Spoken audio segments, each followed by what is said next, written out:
Your mind. Di sebuah lokasi proyek konstruksi, Levon Cat melihat sekelompok preman sedang menganiaya salah satu pekerjanya. Dengan tenang, ia mendekati mereka dan mengatakan bahwa pekerja itu harus kembali bekerja. Tanpa peringatan, Levon melempar seember paku ke arah mereka dan langsung menghajar mereka dengan brutal. Saat lebih banyak preman berdatangan, ia menjatuhkan beliungnya, lalu mengangkat karung semen dan menghantamkannya ke dada salah satu penyerang. Ia bahkan merebut senapan milik musuh dan membuat seluruh kelompok preman itu panik hingga kabur dari lokasi. Pekerja yang baru saja diselamatkan terlihat kebingungan dan meminta penjelasan, tetapi Levon hanya mengabaikannya dan kembali melanjutkan pekerjaannya seperti biasa. Jenny, putri pemilik perusahaan, menyaksikan semua kejadian itu. Setelah melihat kemampuan Levon yang luar biasa, ia berjanji akan menjaga rahasianya.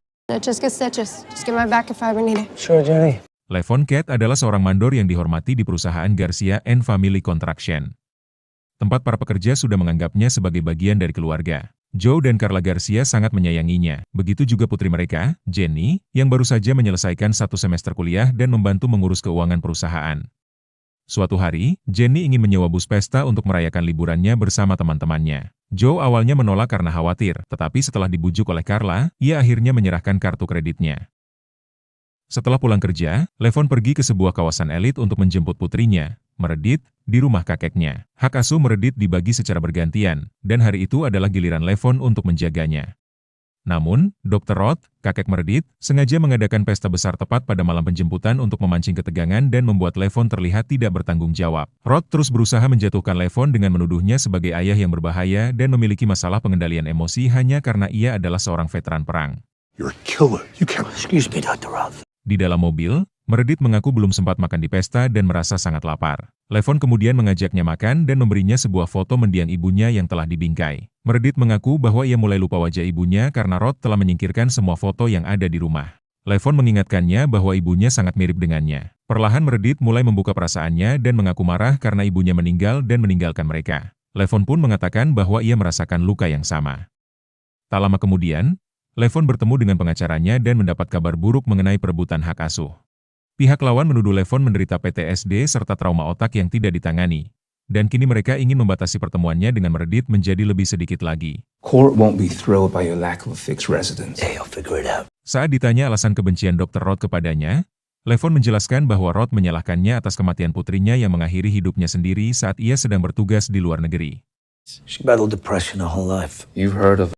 Sementara itu, Jenny berkeliling kota dengan bus pesta sewaan bersama teman-temannya. Mereka membagikan kartu identitas palsu, lalu berpindah dari satu bar ke bar lainnya sambil tertawa dan bersenang-senang. Tanpa mereka sadari, sepasang pria dan wanita terus mengawasi, memotret, dan mengikuti mereka dari satu tempat ke tempat berikutnya. Di bar terakhir yang mereka kunjungi, seorang bartender bernama Johnny memberikan perhatian khusus kepada Jenny dan menempatkannya di meja pribadi di bagian belakang. Beberapa saat kemudian, Johnny mengirim pesan kepada pasangan tersebut untuk masuk ke dalam. Saat Jenny pergi ke toilet, dia langsung disergap oleh mereka. Pada hari Senin, Levon tiba di lokasi kerja dan mendapati area itu dipenuhi polisi. Di dalam kantor, Joe dan Carla menyampaikan kabar buruk kepadanya. Jenny menghilang. Ia tidak pernah pulang setelah keluar pada Jumat malam. Keluarganya melaporkan kehilangannya pada hari Sabtu, dan hingga Minggu ia masih belum ditemukan. Jenny bahkan melewatkan konser pianonya, padahal setengah anggota keluarganya sudah menunggu kehadirannya, dan dia tahu Levon punya keahlian itu. Dalam keadaan putus asa, mereka meminta bantuan Levon. Joe mengatakan bahwa ayahnya dulu seorang Green Beret, dan dia tahu Levon punya keahlian itu. Jump out of planes. You get those bad guys. Keluarga Garcia menawarkan Levon uang sebesar $50.000 untuk menemukan Jenny, ditambah $20.000 untuk biaya operasional. Namun Levon menolaknya dan bersikeras bahwa masa hidupnya seperti itu sudah berakhir. Setelah bekerja, Levon pergi ke tengah hutan untuk menemui Gani, sahabat lamanya dari militer yang pernah ia selamatkan. Meski begitu, Levon masih merasa bersalah karena tidak mampu menyelamatkan penglihatan Gani. Gani langsung menepis hal itu dan mengatakan bahwa Levon telah menyelamatkan nyawanya, dan itu yang terpenting. Levon kemudian menceritakan tentang Jenny. Ia mengatakan bahwa Jenny adalah anak yang baik dan ia pernah berjanji akan selalu melindunginya. Gani hanya tersenyum dan berkata bahwa Levon tidak perlu datang jauh-jauh hanya untuk mencari izin. Jika ia benar-benar ingin melakukan ini, maka ia harus melakukannya seperti dulu, tanpa setengah-setengah dan dengan komitmen penuh. Setelah itu, Levon mendatangi keluarga Garcia. Di sana, Joe duduk sendirian di kamar Jenny sambil minum dan mendengarkan rekaman lama saat Jenny memainkan Moonlight Sonata. Jenny pernah menolak beasiswa musik demi mengikuti jejak ayahnya sebagai pengembang lahan. Saat Joe mulai terpuruk, Levon mengingatkannya bahwa setelah istrinya meninggal dan ia meninggalkan Royal Marines, semua orang meninggalkannya kecuali keluarga Garcia. Joe, Carla dan Jenny telah menjadi keluarganya. Levon pun berjanji akan membawa Jenny pulang. Setelah itu, Levon memeriksa foto-foto yang diambil Jenny dan teman-temannya malam itu. Ia juga melacak lokasi terakhir Jenny yang diketahui, yaitu Skip S Bar. Di dalam bar, ia melihat bartender bernama Johnny diam-diam menjual narkoba. Di balik meja bar, Levon menemukan kamera pengawas yang rusak dan sebuah mutiara milik Jenny yang terjatuh di lantai. Setelah Johnny menutup bar, Levon melacaknya hingga ke apartemennya menggunakan alat pelacak yang telah dipasang sebelumnya. Saat itu, Johnny sedang memakai narkoba ketika Levon masuk sambil membawa senapan. Ketika ditanya tentang Jenny, Johnny mengulangi kebohongan yang sama seperti yang ia katakan kepada polisi, bahwa Jenny pergi dalam keadaan mabuk. Namun Levon tidak mempercayainya. People lie. Do you lie, Johnny? I don't trust people. I trust biology. Levon menyeret Johnny ke kamar mandi dan menyiksanya untuk memaksa pria itu mengatakan yang sebenarnya. Fuck you! Saat tekanan itu tak lagi sanggup ditahannya, Johnny akhirnya buka mulut. Ia memperingatkan Levon bahwa orang-orang yang terlibat dalam kasus ini bukanlah orang biasa, melainkan kelompok berbahaya yang bisa melenyapkan satu keluarga hingga ke akarnya. Namun sebelum sempat menjelaskan lebih jauh, dua pria bersenjata tiba-tiba masuk ke apartemen mencari Johnny. Levon segera menggunakan Johnny sebagai tameng, lalu menembak mati kedua pria tersebut tanpa ragu. Setelah itu ia mengenakan sarung tangan dan memeriksa tato mereka. Dari sana ia mengetahui bahwa mereka adalah anggota Bratva, kelompok mafia Rusia. Levon kemudian merekayasa lokasi kejadian agar terlihat seperti perampokan dengan mengambil sejumlah uang sebelum pergi. Sementara itu, Jenny masih dikurung sendirian di ruangan gelap dan hanya bisa berbisik ketakutan pada dirinya sendiri. Di luar apartemen Johnny, Levon melihat sebuah mobil mewah berhenti. Dua pria bertubuh besar berpakaian Gucci keluar bersama seorang kapten Bratva bernama Wolo Kolisnik. Di dalam apartemen, mereka memeriksa lokasi kejadian dan mayat-mayat yang ada. Mereka menyadari bahwa uang sebesar $90.000 telah hilang. Wolo melihat ada sesuatu yang berbeda dan menyimpulkan bahwa ini mustahil perampokan. This is a shotgun wound. You see any shotguns? Sebuah tim pembersih datang membawa drum berisi bahan kimia untuk menghilangkan semua jejak di lokasi kejadian. Sementara itu, Levon diam-diam mengamati dan mencatat semuanya dari kejauhan. Tak lama kemudian, di tengah penyelidikannya, putrinya Meredith menelepon dari sekolah hanya untuk memastikan bahwa ia baik-baik saja. Setelah kelompok Rusia itu pergi, Levon membuntuti mereka hingga ke rumah Wolo. Ia kemudian mempersiapkan diri dan mengamati keadaan dari luar jendela. Di dalam rumah, istri Wolo memintanya untuk beristirahat dan menemaninya tidur. Namun ketika wanita itu mencoba menciumnya, Wolo malah menamparnya sambil mengeluh bahwa uang tidak datang begitu saja. Melihat hal itu, Levon langsung tersinggung. Setelah wanita itu pergi, Levon menyelinap masuk ke dalam rumah. Ia menyiram wajah Wolo dengan kopi panas, lalu menjatuhkannya hingga pingsan. Saat Wolo sadar, ia sudah terikat di sebuah kursi yang digantung di pinggir kolam renang dengan mulut tertutup lakban. Levon melepas lakban tersebut dan memperingatkannya agar tidak berteriak. Ia mengatakan bahwa jika Wolo membuat suara keras, ia akan menjatuhkannya. Namun seperti yang diduga, Wolo malah mulai sesumbar dan mengatakan bahwa Levon tidak tahu dengan siapa ia sedang berurusan. You clearly have no idea who you fuck with. Make it so. Saat Wolo menuduh Levon telah membunuh anggota Bratva dan mencuri uang dari mereka, Levon hanya menganggapnya sebagai kesalahpahaman. Wolo mengancam bahwa Levon dan semua orang yang berhubungan dengannya akan diburu hingga 3 generasi. Namun Levon sama sekali tidak gentar. Ketika Wolo mulai meninggikan suaranya, Levon langsung menamparnya. Was my wife. That's for slapping your wife. Jelas, Levon tidak akan membiarkan ucapan itu begitu saja. Ia lalu melempar uang yang diambilnya ke kolam dan mengatakan bahwa ia sama sekali tidak peduli dengan uang tersebut. Setelah itu, Levon menunjukkan foto Jenny dan menjelaskan bahwa gadis itu diculik di bar yang menjadi tempat Wolo menjalankan bisnis kotornya. Namun alih-alih menjawab pertanyaan itu, Wolo justru berpura-pura tidak mengerti dan menjawab dalam bahasa Mandarin. Dimi, sukin sun, Dimi. Setelah membuktikan bahwa Wolo tidak mau bekerja sama, Levon memotong tali yang menahannya. Wolo pun jatuh ke kolam dan berjuang mati-matian sebelum akhirnya tenggelam di bawah tatapan dingin Levon. Setelah itu, Levon menerjemahkan frasa berbahasa Mandarin yang diucapkan Wolo dan mendapatkan petunjuk menuju nama berikutnya yaitu Dimi. Tak lama kemudian, tim pembersih datang untuk menghilangkan semua jejak di lokasi tersebut. Setelah itu, dua pria yang sebelumnya terlihat bersama Wolo kembali datang bersama ayah mereka, Simon, seorang petinggi Bratva lainnya. Setelah meninjau rekaman keamanan, Simon menyimpulkan bahwa Levon adalah pria yang membunuh tanpa rasa takut dan tidak termotivasi oleh uang, sehingga membuatnya sangat berbahaya. Ia menyebut Wolo sebagai pria terhormat, berbeda dengan putranya sendiri, Dimi, yang lebih suka membuat masalah daripada bekerja keras. Simon kemudian memerintahkan mereka untuk menemukan dan membawa Levon kepadanya. Sementara itu, Jenny masih dikurung di ruangan gelap ketika salah satu penculiknya datang membawa makanan. Jenny memperkenalkan dirinya dan memohon agar mereka menghubungi orang tuanya, karena merasa mereka telah menculik orang yang salah. Namun wanita itu hanya mengatakan bahwa identitas Jenny tidak penting. Di sisi lain kota, Levon menghubungi temannya di DIY dan menanyakan seorang pria bernama Dimi yang berhubungan dengan Volodymyr Kolesnik. Temannya memperingatkan bahwa Volodymyr adalah seorang kapten mafia Rusia dan Levon sedang memasuki wilayah yang sangat berbahaya. Meski begitu, ia tetap memberi Levon petunjuk menuju HTS Bar di Joliet, sebuah pusat peredaran sabu yang terkait dengan kelompok Rusia.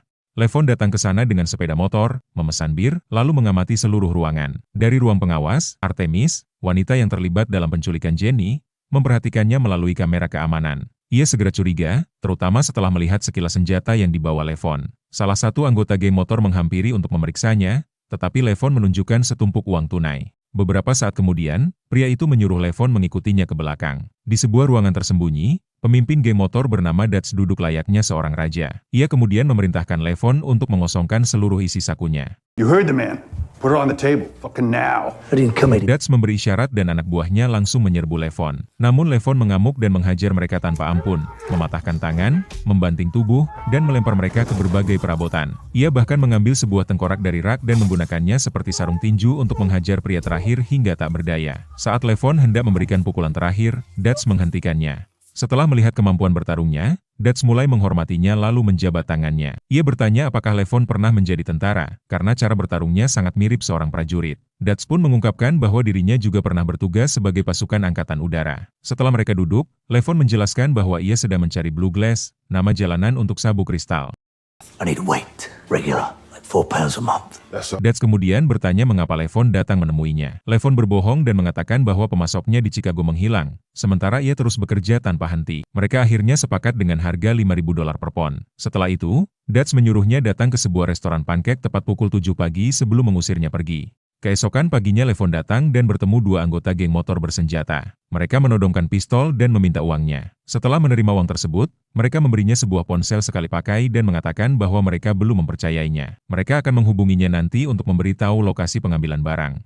Saat kembali ke mobil, Levon menerima panggilan dari Dutch. Dia mengatakan bahwa satu pon narkoba telah ditempelkan di bawah kursi mobilnya dan mereka akan membicarakan jumlah yang lebih besar keesokan harinya. Setelah menutup telepon, Levon pergi ke sebuah jembatan dan membuang seluruh narkoba itu ke sungai. Sementara itu, pasangan yang menculik Jenny memasukkannya ke dalam koper dan menyerahkannya kepada seorang pria. Ketika ditanya mengapa memilih Jenny, pria itu menjawab bahwa gadis itu mengingatkannya pada sebuah lukisan di salah satu rumah milik ayahnya. Setelah membayar mereka, ia memeriksa detak jantung Jenny dengan stetoskop, seolah menikmati situasi itu dengan cara yang mengerikan. Namun saat koper dibuka, Jenny langsung menggigit wajahnya. Sambil berteriak kesakitan, pria itu memerintahkan anak buahnya untuk segera menyingkirkan Jenny dari sana. Di rumah, saat Levon sedang menyusun papan berisi petunjuk, tiba-tiba Dutch menelponnya dan mengatakan bahwa masih ada satu orang yang harus ditemui Levon sebelum mereka bisa menjalankan bisnis yang lebih besar. Pertemuan itu akan dilakukan besok, dan Levon diminta mengenakan setelan jas. Keesokan harinya Levon menghadiri pertemuan tersebut. Di sana Dutch duduk bersama seorang pria lain. Setelah menyerahkan uang, pria itu memperkenalkan dirinya sebagai Dimi. Saat itulah Levon memastikan bahwa Dimi adalah orang yang selama ini ia cari. Namun Levon tetap menggunakan identitas palsu saat memperkenalkan dirinya. Coats. Levon kemudian menyerahkan kartu identitasnya. Setelah identitasnya berhasil diverifikasi, Dimi menjabat tangannya dan memberikan sebuah koper berisi narkoba. Dimi mengatakan bahwa jika Levon membutuhkan lebih banyak barang, cukup kirim pesan dengan emoji kelinci. You made aware I need £4 a month? It's the eggplant emoji. Setelah pertemuan itu selesai, Levon membuang seluruh narkoba yang diterimanya lalu memeriksa isi ponsel milik Johnny. Levon menemukan pria misterius yang sama muncul di beberapa foto yang diambil Jenny bersama teman-temannya. Dari pesan-pesan di ponsel itu, ia mengetahui bahwa mereka pernah bertemu di HTS, bar yang sama yang sedang diselidikinya. Levon pun kembali ke sana untuk mengamati keadaan. Namun Artemis melihatnya lagi melalui kamera pengawas dan langsung mengirim anak buahnya untuk mengejarnya. Levon bereaksi cepat dengan mencuri sepeda motor anggota geng lalu melarikan diri. Kelompok Rusia itu mengejarnya sambil melepaskan tembakan ke arahnya. Levon terus menghindar, tetapi akhirnya terpojok. Motornya tergelincir keluar jalan dan menabrak mobil polisi. Saat para polisi keluar dari kendaraan, Levon menyadari bahwa mereka juga bekerja untuk Bratva. Sebelum sempat melawan, ia ditangkap oleh kelompok Rusia tersebut dan diseret masuk ke dalam van mereka, lalu menginterogasinya. Mereka menuntut jawaban mengapa Levon mencari Dimi dan mengingatkannya bahwa pria yang ia tenggelamkan sebelumnya adalah paman mereka. Do you know who we are? They are people whose ma dresses them. Saat kedua pria itu mencoba mengikat kakinya, Levon langsung bertindak. Ia menyerang mereka, merebut senjata, lalu menghajar keduanya. Salah satu pria dicekiknya menggunakan tali, sementara yang lain mencoba menghentikannya. Namun Levon justru menembak sopir van, hingga kendaraan itu terbalik. Setelah van berhenti, Levon mematahkan lutut salah satu penyerangnya dengan palu, lalu menghabisi keduanya. Ia kemudian membebaskan diri dan mendorong van tersebut ke dalam danau. Tak lama kemudian, Simon berdiri di hadapan jasad kedua putranya. Dengan wajah dingin tanpa emosi, ia memerintahkan anak buahnya untuk mengumpulkan seluruh anggota Dewan Perang. Di tempat lain, dua penculik Jenny bertemu dengan Dimi. Dimi sangat marah setelah mengetahui Jenny telah menggigit wajah klien mereka hingga terluka parah. Setelah memaki mereka habis-habisan, Dimi memerintahkan agar Jenny segera dibunuh. Now fuck off! Fucking off, sir. Holy shit, he was pissed. Dalam rapat Bratva, Simon mengatakan bahwa mereka sedang menghadapi seorang iblis. Seseorang yang telah membunuh dua anggota Bratva, menenggelamkan Wolo, dan membunuh kedua putranya. Saat Simon menuntut pembalasan, Dewan Bratva menugaskan dua prajurit untuk menemukan Dimi, karena mereka yakin Dimi akan membawa mereka kepada pembunuh tersebut. Mereka kemudian melacak Dimi hingga ke sebuah klub malam. Mereka menembakkan senjata ke langit-langit dan salah satu pria memukul Dimi tepat di wajah. Simon memberitahu Dimi bahwa ayahnya telah tewas tenggelam di kolam renangnya sendiri oleh orang yang sama yang membunuh kedua putranya. Setelah melihat foto Levon, Dimi yang terkejut mengaku hanya bertemu pria itu selama 5 menit melalui perantara seorang pemimpin geng motor. Simon lalu mengatakan bahwa pria tersebut sedang memburu Dimi.